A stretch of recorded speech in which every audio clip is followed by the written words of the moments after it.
Welcome to Stocking the Pantry, a CalFresh Healthy Living podcast from Leah's Pantry. On this show, we discuss any and all things community nutrition, food equity, and nutrition security. We hope to foster collaboration and community, as well as leverage strengths among listeners, guests, and hosts as we share ideas and dreams of building a more equitable future where everyone has access to healthful, nourishing food. Thank you for joining us on Stocking the Pantry. I'm T. Atwell, and I am your host today. And today we're going to actually be talking with Christi Garner, a co-founder of Holistic Emotional First Aid, or what we also know as HEFA. Christi has been in the trauma and recovery space for more than 20 years as a therapist, an international educator and trainer, and a somatic practitioner. She has worked with first responders, military service personnel, and healthcare professionals alike, merging what we like to call neuroscience, trauma-informed principles, and mindfulness. And we're going to be talking about HEFA today, which is Holistic Emotional First Aid. So thank you for joining us today. Just go ahead and tell us about yourself too. Thank you so much, T. It's amazing to be here. First and foremost, HEFA, or Holistic Emotional First Aid, is a trauma-informed model designed to offer immediate body-based tools for emotional regulation and recovery, and it integrates various aspects of mental, emotional, and physical well-being by addressing both bottom-up, our nervous system regulation, and top-down, our cognitive and emotional processing approaches. So HEFA's really there to empower individuals and communities to manage stress, trauma, and adversity through practical, accessible tools that can be used in everyday situations. And I think as we begin, we can talk about it being a toolkit for navigating stress and trauma and adversity through our nervous system, using nervous system fluency, emotional intelligence, and kind of a place where we build trust with each other. I really love that you talked about fluency, and we can definitely dive into that. But what's your story? Like, how did you even stumble upon HEFA, all of that? Totally. HEFA was sort of come to fruition in the middle of COVID when Shannon Thompson and I had been running these online groups across the world. So we were in groups with women from Africa, Australia, Ireland, and we kind of coined this term first aid, Shannon and I, to communicate two things. Accessibility, number one, right? This is for everybody. It doesn't need a clinical person to use it. It's just like you would use first aid, but we're going to use psychological or emotional, or as we call it, holistic emotional first aid. And really it's preventative and responsive. So like physical first aid, HEFA does have tools for managing overwhelm and preventing burnout. And it's really grounded in social emotional learning because we know humans are not just brains on sticks, right? We want to feel, we want to connect, we want to rebuild, and social emotional learning builds that inner scaffolding that we need to thrive under pressure, right? And so many of us are working under immense amounts of pressure right now. We had been working with a global nonprofit, Shakti Rising, for I think about 30 years, had been working globally with women in different communities. And when COVID hit, we noticed there's these amazing, strong women in these communities all across the world. And there were questions that started to happen. How are they to continue thriving in this kind of immense pressure? Right. Yeah. Maybe we'll take a look at that in another episode, but thriving and just living are two different things. So to be able to thrive, you actually really have to tap into every resource you possibly can so you can navigate what is presented to us. Holistic emotional first aid really emerged from those first few months of carrying kind of those seeds forward about relational, somatic, community-centered work that Shakti Rising was known for. HEFA is really honoring Shannon's belief in this thing about trauma recovery, which is it's not clinical, it's spiritual, it's ecological, and it's social. We don't need a degree. That's right. To arrive with social emotional presence. Absolutely. So we really wanted to invite people to remember that innate wholeness while learning to re-regulate, right? It was very dysregulating, the pandemic, with so many unknowns, people trapped in different places, just so much going on. So that re-regulation, that reconnection, and that reweaving of resilience is where our HEFA circles really began. Wow, that is beautiful. And I use HEFA. I'm going to tell y'all right now, HEFA has been my saving grace when my life was turned upside down. And it was because what I learned Mm, that I was actually able to wake up and take a step forward. mm. I really appreciate what you and Shannon put together. Do you want to talk a little bit about Shannon, just a smidge? I think we started working with Leah's Pantry, Shannon and I, right in after the pandemic, kind of 2020, 2021. And I've been working with Shannon and Shakti Rising for about 15 years.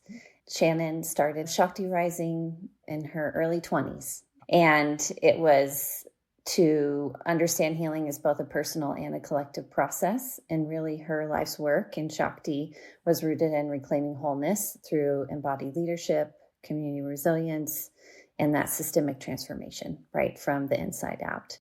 HEFA was one of the many tools that Shannon developed over the years of Shakti, and she used it to support really a lot of healing justice work and women's recovery. Shannon was way beyond her years, right? I met Shannon very authentic, honest, and I was able to look up to a woman for the first time to really say, wow, now that's what graceful power looks like. That's what being able to accept a collective and uplift them all at once and understanding where I stand and what I have to offer. I hope y'all get to either be a part of the training, learn about HEFA, because I have grown so much. And I really appreciate that you're talking about the personal and the collective process because they are one. It's not like silo, like it all works in tandem, right? So you talked a little bit about understanding stress, strengthening your resilience. Why is that so important? Mm. Both Shakti and HEFA came from this core principle of healing's not a luxury, it's a necessity. Wait. I just want to stop there. Can we repeat that? Mic drop. Let's repeat. Healing is not a luxury, it's a necessity. Necessity. That's right. Required for us as humans. As humans, as people inside of our families, as parents, as, co-partners, as colleagues, we need this so that we can keep doing the work that we were born to do, or that we're here to do, or that we're drawn to do. Every day, we're faced with these different moments, right? And we get to choose how we want to engage. And I think HEFA gives us the different opportunities to make different choices, depending on where we're at, who we're with, and what we're attuning and attending to. That is one of the things you learned with us, and we learned all together, just noticing what's going on with folks that are dropping into our monthly trainings. Everything. Every training was different because we had to attune and attend to what was going on in that room in that moment, politically, culturally, systemically. Even it was just people maybe coming in a little burned out, or maybe the training was on Friday and they had a long week. There's always something happening for us. And I really love that you brought up the point of, as a facilitator, you're also going through these things. Whoever we are in community with, we're serving, they're all experiencing this, but we are also, as facilitators, experiencing this. And then we also have to adapt, be flexible to be able to deliver and show up in the most positive and best self amongst all of that while we're trying to help others. So how do we do that to make sure that we're not having that burnout? Even when we experience burnout, I felt guilt because I wasn't able to show up the way that I know I can show up. But it's because I was just way beyond my capacity. Why should I be feeling any guilt for being, I need a break? Sure. That's not the conversation I want to be having with myself. I want to say, oh, it's time for a break. Let's go ahead and do that and accept it openly. How does applying a nervous system regulation practice really help to revitalize oneself? And how does that translate to others? Absolutely. So T, you got it. One of our main kind of points was this People don't need more resources. Actually, they need to be resourced, right? Giving people access to services is important, but it's not enough. People also need to build that internal capacity to receive support, to regulate stress, to connect meaningfully with others, and to become resourced in themselves. We're really getting down to that bottom-up approach, which is looking at neurobiology and trauma recovery. So studies show that trauma is stored in the body, and interventions that focus on regulating the nervous system, such as deep breathing, grounding, physical movement, really help to reduce our hyperarousal and disassociation, which are common trauma responses, right? So when we're looking at how to activate the parasympathetic nervous system to promote relaxation and emotional regulation, we really have to do that through the body, not top down through our minds. Yeah? Yes, yes, yes, and yes. Got to come from the core. Our mind, our body, I feel, is like the physical presence that we have to protect us from the elements outside of us in our own little world. But within that, we have a core foundation that we also need to nourish and feed into. That's right. And I think, helping our nervous system shift from that survival response into our connection, curiosity, creativity really helps us to lower our cortisol and inflammation. It improves our heart rate variability and our ability to think through problems. And then it creates new neural pathways, which is exactly what you were just talking about. I need new ways to experience myself, new ways to experience the world, right? And this rewires us towards recovery instead of reactivity. So if we're already past the point of prevention, now we're either in response or reactivity mode. Depending on where I am at, I feel I can either react to a situation. I'm usually in my mid or primal brain, or I can respond. What I've learned with HEFA is that I can actually take that pause without judgment, without shame. And it's actually warranted because the next choice, the next move I make is going to be bigger than just me. Like we're literally serving a community that are coming with so many layers. How do we serve a mass that has a lot of different experiences and colors to their life? What are the benefits of identifying trauma-related experiences to food security, to nutrition? And how does this even impact us as nutrition professionals? I think this is such a great question, T. And I think, food insecurity can be inherently traumatic. It can activate our survival responses that disrupt our digestion, our memory, our emotional regulation.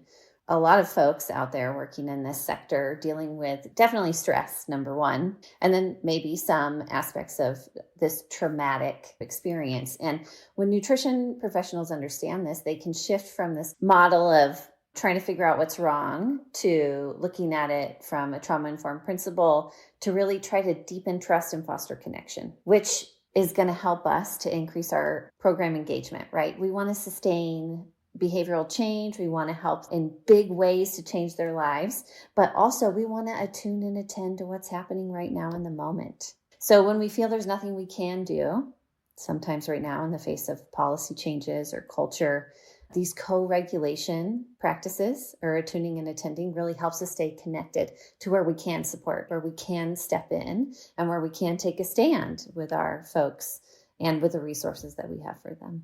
I really appreciate that you took the perspective of it's not what our deficit is. It's not what's wrong. It's what we have in abundance. It's what we have to offer to this situation that actually can help us to have so many different levels of purpose, of meaning within what we do next and why we're choosing the way we choose. Okay, we were talking about nutrition education. How do I even find the meaning to integrate food and nutrition interventions that actually support my emotional first aid when one, that was not what I was brought up with, and two, it's new. It kind of seems like flu. It's got a lot of fluff around it. Can you just provide an example of how one can integrate this? Sure. We've been talking a lot about this principle of attune and attend, which is one of our core principles, right? So this could look like being able to enact a silly breathing exercise to shake off challenges from a hard day. Or you might be like, oh my gosh, this person is really in a place where they need this additional resource. Then you can figure out how to talk with them about a warm handoff to additional care. So I think the skills of attunement can equip anyone working with food security, food pantry, to meet the clients where they're at during even a short interaction. Yes, exactly. When we talk about attunement, I mean, we do attunement here at Leah's Pantry, and a lot of times we're attuning to ourselves. We're attuning to what's going on in this present moment. So I'm able to respond in a way that almost is natural. It's just a natural occurrence for me to be like, oh, I recognize what that is. Let me go ahead, and this is what's going to happen. I'm also attuning to myself. I'm also regulating myself, and I'm also offering tools if they're willing to accept the same thing that they need in this moment in time instead of me judging them or thinking or assuming. Okay, so how would you say is the easiest way for those that are listening right now to incorporate these methods when they are sitting at these high stress situations where I don't know if I'm going to really have the time to just break? Maybe it's not worth it because I have so many other things that I'm attending to at this point. When we look at using HEFA tools, we're really looking to promote a culture of care. So when we invite in to choose to take a collective breath before a meeting, before we start our day in the car in the parking lot, we're doing a little tool. Or I'm excusing myself to take a drink of water or go to the bathroom, or I'm silently sitting in the room and doing my regulation tools while other people are talking, right? This is going to help us to show up, to be connected to what is true, and to be able to stand up for what we need to in our communities. So, how have you been able to really measure the impact that you have made? Is it success stories? Is it something I collect on a survey? How are we able to measure that as success? Because I feel like our listeners are doing so much work in the field, but we need effective ways to measure what kind of impact we're having, because that also gives me purpose, right, as a nutrition educator. So, how have you been able to do that? We use obviously a lot of qualitative data, stories, reflection tools. We've got tons of people with these just life-changing moments. And then we do have a lot of quantitative pre and post surveys that we use with our HEFA participants. So what stands out to me, a couple of things, is we've trained about 800 professionals in this one HEFA practice. And about 86% of those folks said they would recommend a workshop to one of their friends. 86%. And 83% of those people shared that there's something from that workshop that they will use in their lives. We train people in so many different sectors. We train first responders, ski patrollers. We train folks that work at grocery stores. We train food nutrition experts. We train janitorial services. So we just like to hear that there's something in this toolkit that you will use, right? For sure. And I really appreciate that you talk about it doesn't happen overnight. It happens in waves. It is really about accumulating those resources, those tools in a manner that was kind of like the experience. Okay, now I am doing the breathing. We're not looking to be perfect. We're not looking to have all the answers overnight. We're not looking to solve our problems overnight. We're looking to face what is presented to us in a way that actually helps our physiological, spiritual, mental, and emotional well being to where we can all come in sync and still arrive the next day. Because as we know, we're serving others and we have to be fluid with it. And so you didn't say the word autonomy, but you talked about autonomy. For me to be able to walk into a situation and actually own what's going on and have autonomy to make a choice, that is huge. You're not telling me what I need to do. I actually understand what I need to do, and I'm going to own that. I'm going to own that agency. Let's talk a little bit about how Shakti Rising and HEFA have come into the lives of Leah's Pantry and the programs and projects that we have actually carried out. We've been together, what? I think 2022. So 3 years. Yeah. I actually got to be a part of this contract literally as an IT person. And let me tell you, I was like, you cannot take me off of this project.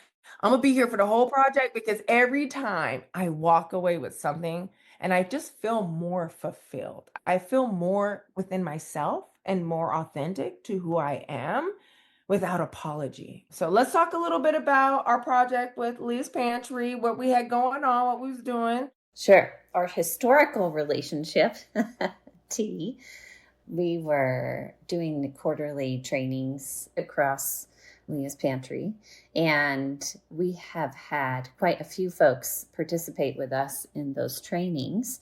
And we're just learning a lot about trauma, how it affects the body. We're learning a little bit about burnout, moral injury. We definitely talked a little bit about that. And then we practice our emotional first aid practices.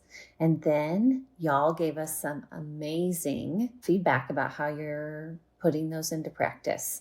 And I think over the 3 years that we worked, we heard from so many different folks on embedding practices into meetings, like you're saying, empowering folks to take care of themselves and really taking care of each other in this more embodied way.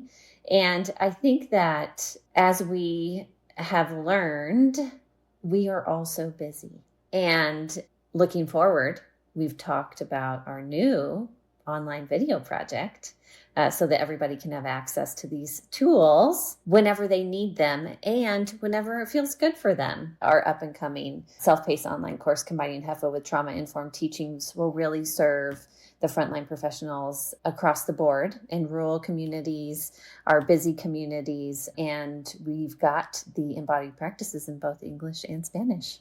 This is our first step to make sure that everyone has access to this information and understanding of how this works together. Can you share a success story that has really impacted your time with HEFA?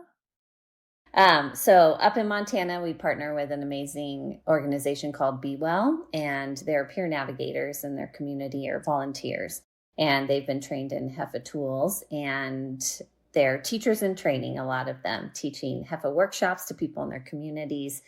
And they do this amazing event called storytelling. Folks got up and they really were able to talk about the different kind of ways that they've practiced HEFA and how they've come out of a lot of different places in their life. And there was someone speaking about their sobriety and recovery.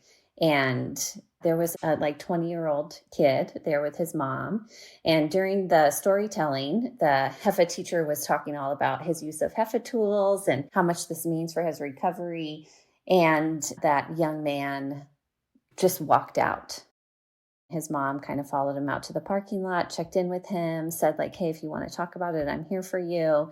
And about 3 days later, that young man said, hey, you know what, Mom, I really do think I need to check myself in to a recovery place. And he was able to go to sobriety and recovery. And I think now it's been a year and a half that he's been out and sober. I think that that's such a testament to speaking and talking about what regulation does for us, right? That man was just speaking about his sobriety, how much the regulation tools in the community mean to him and how much they've helped him. And that really inspired this young man to, try them out for himself. That's definitely a success story because he had an experience amongst community that allowed him to have a recognition of what's going on. But his mom, someone else also accompanying him to take breaths. Just let's pause. Let's think about it. And he literally was able to move from the primal survival brain all the way up to the logical brain and think, okay, I actually want this. This is what I want for my life. And this is what I need to do to attain that. We're not calling this a trendy thing. No, these are things that most of us, like Christi said, are already doing. We already just stop and take a deep breath. Who does this? That's right. That's right. Right? Like the huff and puff, right? We call it the huff and puff, blow your house down, but that's really something that helps us to regulate our vagal nervous system. So when we are doing these things, we're already doing it naturally. And if we're able to come into these situations, we're able to make choices that actually mean something for a long term. Even in these large moments of transition, when you're just emotionally overwhelmed or there's so much going on, to be able to turn to the person next to you or to be able to turn to your community and practice together, right? Just like catching up with ourselves, getting back into our bodies. Another success story I was thinking of is one of the teachers in training was at this big funeral or celebration of life.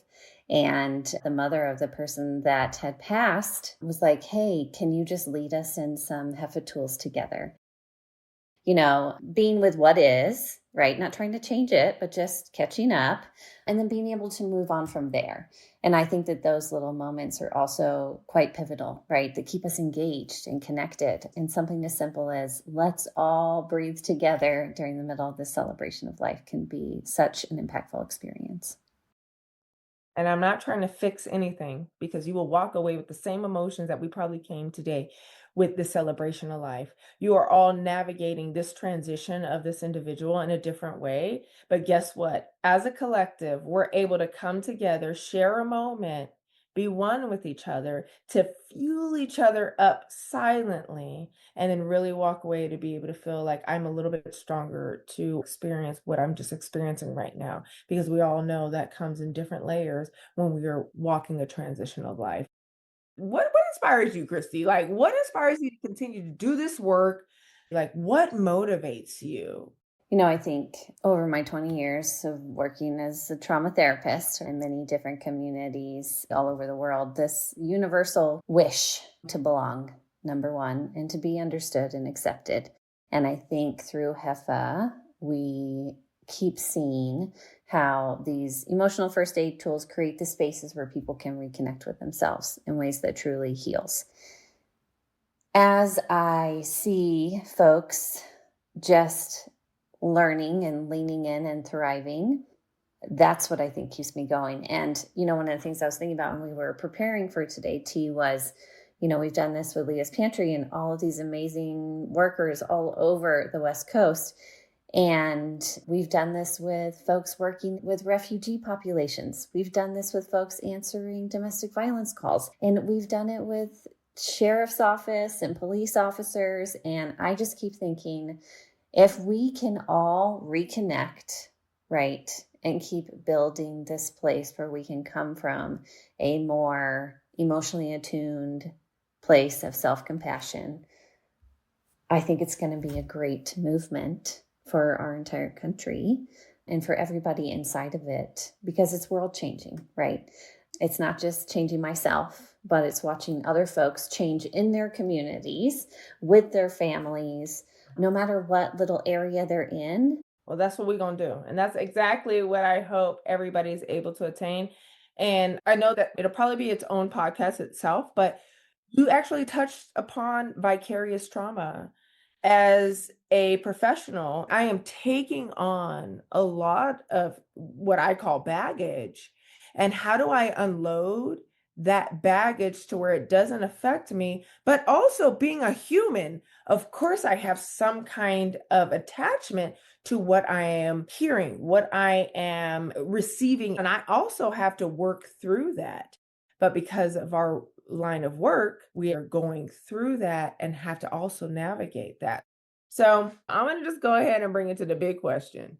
What do you stock in your pantry, either figuratively, literally, or both? I think number one, I stock my pantry with remembering that tiny changes make the biggest difference. Okay, so we're not talking about an overhaul of our pantry. We're talking about tiny replacements. Over time is like where we change. And so in my pantry, I definitely got some different kind of smells, oils, sage from the yard. I'm looking at any kind of herbal teas right now. I'm loving my Earl Grey. Then I've got my journaling supplies. And of course, I've got my self-regulation tools. Triple burner smoothie. We're going to put our fingers into the middle of our forehead and pull straight across down to our temples. We're going to go over the backs of our ears and down our shoulders. And we're going to end right with our hands on our heart. And you can repeat your triple burner smoothie as many times as you'd like to today. That's one of my favorite self-regulation tools. And if you would like to visit us, you can find me at www.holisticemotionalfirstaid.org. or on Instagram at HEFA Collective. And we just published our HEFA book with a foreword by Shannon Thompson herself. So we'll link that for you all too. Well, I'll definitely picking that up. Go ahead and shoot me that link so I can grab that ASAP. I'm very excited. And Christi, I just want to really thank you for spending the time today to talk about what I feel like we both care about very passionately, but really just sharing the knowledge, the wisdom. You already talked about how our listeners can connect with you. And I don't know if there's one last bit of advice you'd like to share before we close on out. We will close with a wonderful quote from Shannon, which is, "Vision without action is merely a dream. And action without vision just passes the time. But vision with action can change the world." Thank you so much for hanging with us. Find us online at leaspantry.org, on Instagram at leaspantry.org, or email us at podcast@leaspantry.org. This podcast is a product of Leah's Pantry, made possible by funding from the United States Department of Agriculture and their Supplemental Nutrition Assistance Program, an equal opportunity provider and employer. Visit calfreshhealthyliving.org to learn tips on how to make the healthy choice the easy choice. Stocking the Pantry is hosted by me, Tanisha Atwell, Colby D'Onofrio, and by me, Carlos Alessandrini. The show is produced by Emma Lehman. Stocking the Pantry invites guests with a wide variety of opinions and perspectives. Guests' opinions are their own and do not represent the views of Leah's Pantry.